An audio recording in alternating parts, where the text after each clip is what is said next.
बोल शेरा वाली मैया की जय हो, बोलो पहाड़ा वाली मैया की जय हो। 9 दिन कैसे निकल गए पता नहीं चले माँ की सेवा में, और मैया चली गई तो बड़ा मन दुखी हो गया। चारों तरफ कीर्तन भजन हो रहे थे, जयकारा लग रहे थे, बहुत अच्छा लग रहा था। और अब देखती हूँ कि माँ की चौकी भी हट गई है और मैया ने विदाई ले ली। तो एक दिन ऐसे बैठे थे मैया के मंदिर में, तो कुछ भाव आए मेरे मन में, आपके सामने प्रकट कर रहे हैं। सखी सहेली की भजन की कलम से है, लिखा है मैंने, आपके आगे रख रही हूँ।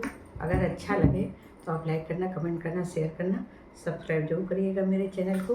कमेंट करके बताना कि माता रानी का ये कैसा भजन है आपको लगा, आप बताइएगा ज़रूर।